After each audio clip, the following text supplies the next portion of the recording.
حضرت ابو ذر رضی اللہ تعالیٰ عنہ فرماتے ہیں، اللہ اکبر، یہ ایک حدیث شریف ہے جو بہت کم لوگ تک پہنچی ہے. یہ حدیث تبلیغ کے طور پر پہنچا رہا ہوتی ہے، آپ تک پہنچے اور آگے تک بھی پہنچے. میرا ایسا اندازہ ہے کہ اکثر لوگ تک یہ حدیث نہیں پہنچی. یہ حدیث صحیح السند ہے. امام حاکم نے اس کو صحیح کہا، امام ذہبی نے اس کو صحیح کہا. حضرت ابو ذر رضی اللہ تعالیٰ عنہ فرماتے ہیں کہ رسول اللہ صلی اللہ علیہ وآلہ وسلم نے ارشاد فرمایا، آگے جو مقام بتایا جا رہا وہ صرف ایک کے لیے ہے اور کسی کے لیے نہیں ہے. فرماتے من اطاعنی فقد اطاع اللہ، جو میری اطاعت کیا اس نے اللہ کی اطاعت کیا. ٹھیک ہے، جو رسول کی اطاعت کیا، آقا صلی اللہ علیہ وسلم کی اطاعت کیا، وہ اللہ کی اطاعت کیا. ومن عصانی فقد عصى اللہ، اور جو میری نافرمانی کیا وہ اللہ کی نافرمانی کیا.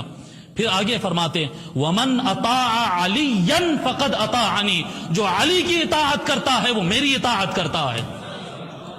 پھر فرماتے ومن عصى علیا فقد عصانی، جو علی کی بات نہیں سنتا ہے وہ میری بات نہیں سنتا ہے. اور یہ مقام میں آپ کو یقین کے ساتھ کہہ رہا ہوں، 5-6 سال کی تو کم سے کم میری تحقیق ہے، میں بتا رہا ہوں آپ کو یقین کے ساتھ کہ یہ مقام آقا صلی اللہ علیہ وآلہ وسلم مولا علی کے علاوہ کسی کی نہیں بیان کی ہے کہ ان کا کہہ دینا میرا ہی کہنا ہے. یہ مقام صرف مولا علی کا ہے. ان کا کہنا میرا کہنا ہے. ان کی بات نہ سننا میری معصیت کرنا ہے، میری نافرمانی کرنا ہے.